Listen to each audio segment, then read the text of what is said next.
Antonio Álvarez Mesta. Muy buenos días. Muy buen día, siempre es gratísimo estar con ustedes.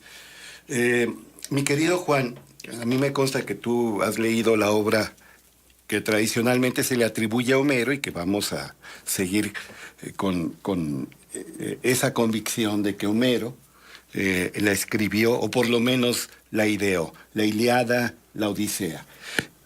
La Odisea, que narra de las peripecias de Odiseo, mejor conocido como Ulises, nombre latino, tras la guerra de Troya, trata de retornar a Ítaca, a encontrarse con su amada esposa Penélope y con su hijo Telémaco. Él era el gobernante de Ítaca.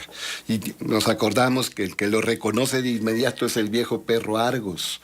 Ya estaba ciego, con cataratas, en un estercolero, y cuando llega Ulises de alegría, tras reconocerlo y expresar su beneplácito de manera canina, obviamente, muere el perro. Bueno, ¿a qué viene esto? Pues ahorita salió la palabra eucalipto. Ulises viaja en un barco llamado Calipso, y una de los riesgos más grandes que enfrentó para su vida y la vida de quienes le acompañaban era pasar por un islote donde había sirenas. Aclaro que es la sirena griega, propia de la mitología griega, de la cosmovisión helénica. No es una mujer que de la cintura para abajo tiene escamas y tiene aletas. Es como un ave enorme con cabeza femenina, con cabeza propia de mujer, que emitían un canto que enloquecía a las personas.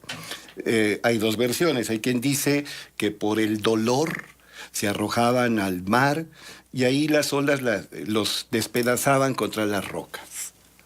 Otra versión dice que embelesados por la belleza iban a buscar a las sirenas. La belleza del canto, que vuelvo a decir, etimología de encanto es meter en el canto. Es el poder de la palabra, es el poder del sonido. Por eso yo les digo a los muchachos cuando les pregunto qué son los spelling mistakes, siempre me hablan de errores de ortografía y de prosodia. Pero en realidad, originalmente spell significa hechizo, encantamiento, si quieres, embrujo. Un hombre puede referirse a la mujer que acaba de conocer, decir, I am under her spell, estoy bajo su hechizo, estoy bajo su embrujo. Bueno, pero ¿qué tiene que ver el calipso con el eucalipto? Este árbol australiano, que como si fuéramos koalas lo buscamos mucho de este lado del charco, porque tiene buena vista, es enorme, es un árbol en realidad dendricida, es un asesino de otros árboles. Genera ciertos químicos que son tóxicos en el suelo a otros vegetales. Ese es el eucalipto, que tiene beneficios, como todo en la vida, también los tiene, por supuesto. Ya sabemos que se preparan jarabes y pociones con eucalipto para diversos males. Pero fíjate, eucalipto es aquello, etimológicamente significa lo bien oculto, lo bien escondido. Es la etimología. Mira, y aprovecho, me preguntaron que por qué el ángel de la independencia tiene senos, tiene ubres, tiene glándulas mamarias, tiene mamas.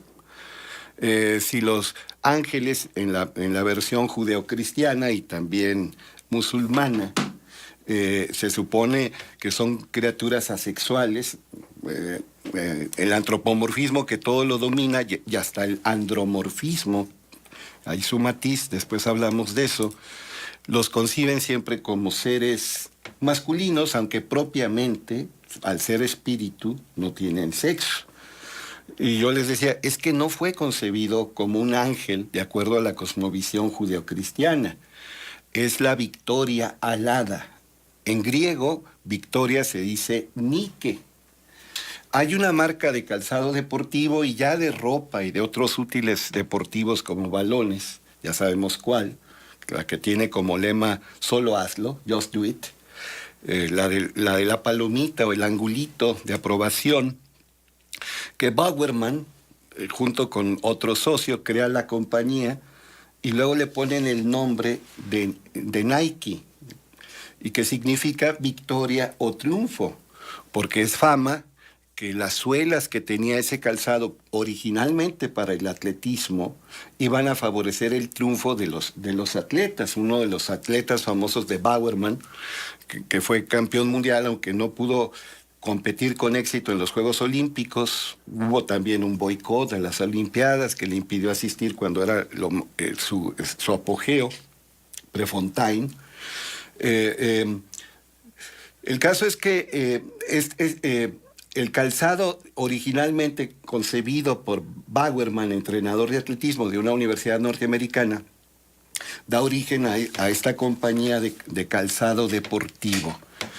Y les digo, hay nombres de persona, en la onomástica es abundante al respecto. Por ejemplo, Eunice, a mí ese nombre me gusta mucho. Eunice significa la buena victoria o el buen triunfo. Berenice, la que porta la victoria. Nicéforo, el que te lleva a la victoria, el que te conduce a la victoria. Nicolás, el de la victoria gloriosa.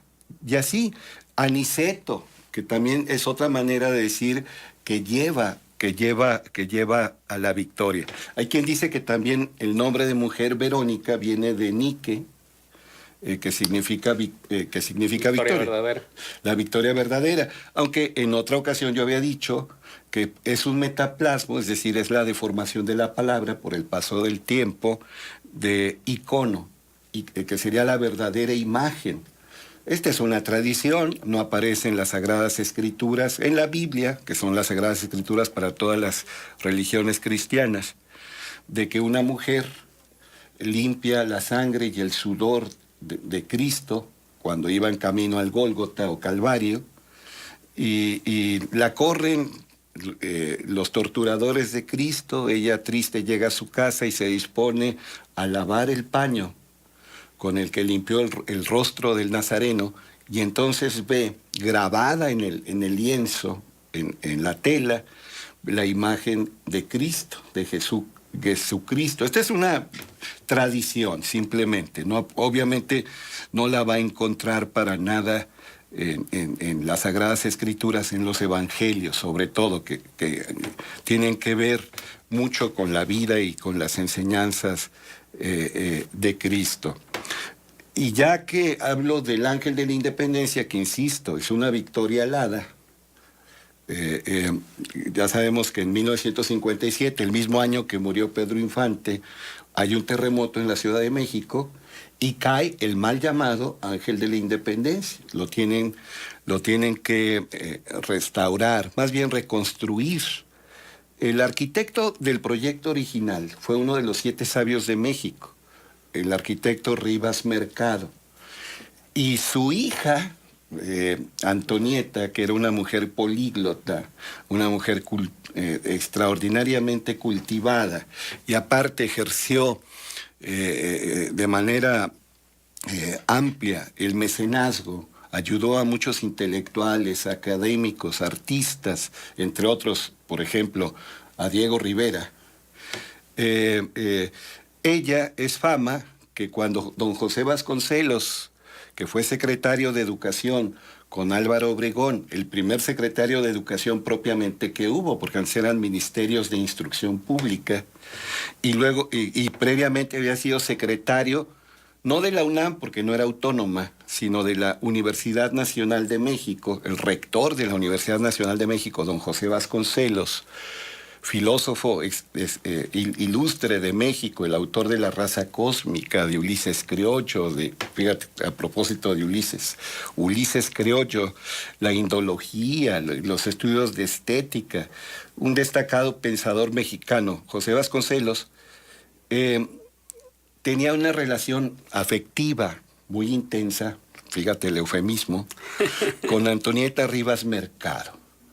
Ella lo apoyó arriesgando no solo el patrimonio y la comodidad, sino la vida misma, frente a la gente de Plutarco Elías Calles, que estaba empeñada en que don Pascual Ortiz Rubio se convirtiese en presidente de la República. El ingeniero Pascual Ortiz Rubio, en un gesto de congruencia, después de haber sido impuesto, acuérdate, renunció a la presidencia. De hecho, don Lázaro Cárdenas habla muy bien de Pascual Ortiz Rubio, pero popularmente se le quedó el apodo del nopalito, por baboso. Así le decían no era ningún baboso. Esa es una versión, ¿verdad? Porque hay otra versión. Sí, la otra es más cicalíptica, más pues, lúbrica, más a las... que no le cumplía a su esposa. Sí, tiene que ver con la disfunción eréctil. Es un nombre actual para lo que antes se llamaba impotencia. Todo cambia. Bien, Antonieta, que fue el principal apoyo de don José Vasconcelos. José Vasconcelos, cuando se da cuenta que no puede, no obstante su prestigio, su relevancia, su buen nombre, frente al gobierno, que usaba todos los recursos legales y no legales contra él y sus seguidores, se desentiende. Y Antonieta, que había puesto todo en juego, se sintió traicionada, sobre todo cuando él ya no la procura, ya no se da esta relación. Y Antonieta Rivas Mercado va a París, a la Catedral de Nuestra Señora, a Notre Dame, y con el revólver que él le dio para su seguridad personal, se quita la vida. En la catedral más famosa de Francia, de estilo gótico en todo el mundo. Por supuesto, para los católicos eso fue una profanación y hay una serie de rituales para quitar la profanación, porque ahí se cometió un suicidio. Entonces, fíjate cómo todo, mi querido Juan, se vincula. El Ulises criollo, que así se llamaba a sí mismo José Vasconcelos, es un libro autobiográfico y de semblanzas que yo mucho recomiendo, tiene que ver con el Odisea original y tiene que ver con el eucalipto, el árbol dendricida. ¿Qué es eso de dendricida? El árbol que mata otros árboles. Nada más que como que quedó así en el aire lo de la Victoria Alada, ¿no? Uh-huh. Hablabas del terremoto del 57 cuando cayó, ¿sí? Y luego ahí hubo una digresión, pero ya no aterrizamos en...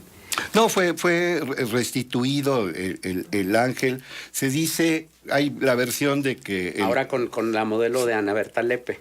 Sí, que ella fue cuarto lugar en Miss Universo y después sería una actriz, no tenía mucho talento histriónico, Ana Berta Lepe. No tenía cuerpazo. Pero el modelo original fue una secretaria del señor presidente de la República, don Porfirio Díaz More. Sí. Don Porfirio Díaz More. Hay otra versión que dice que la misma Antonieta Rivas Mercado. No.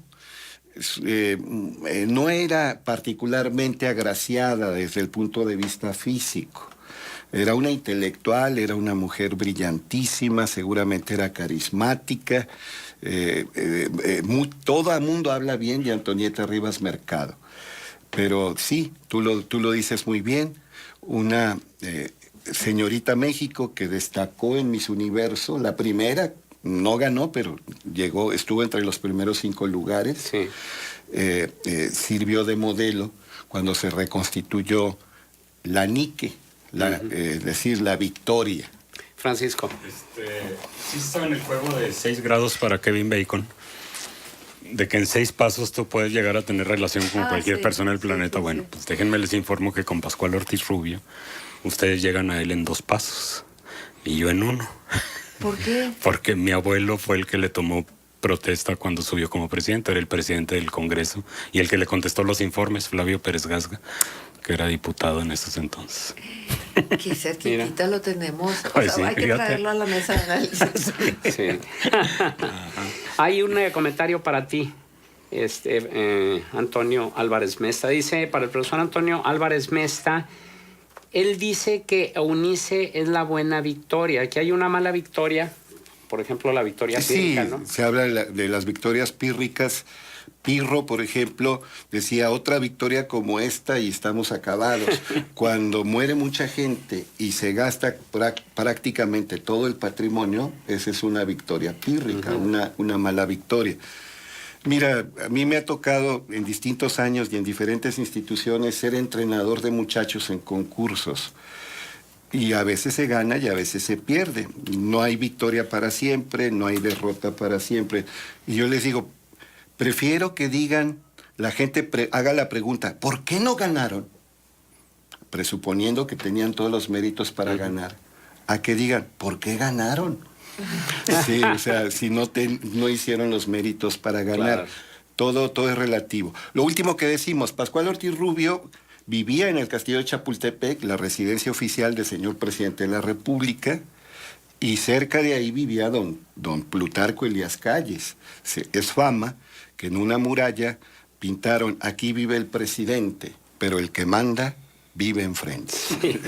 Y bueno, también felicidades porque a propósito de lo que comentabas de la preparación de los muchachos en los debates, pues te llevaste el 1-2, el primero y segundo lugar con tus equipos de debate. Ellos ganaron 2 campeonatos, y los 2 campeonatos y un subcampeonato. Excelente.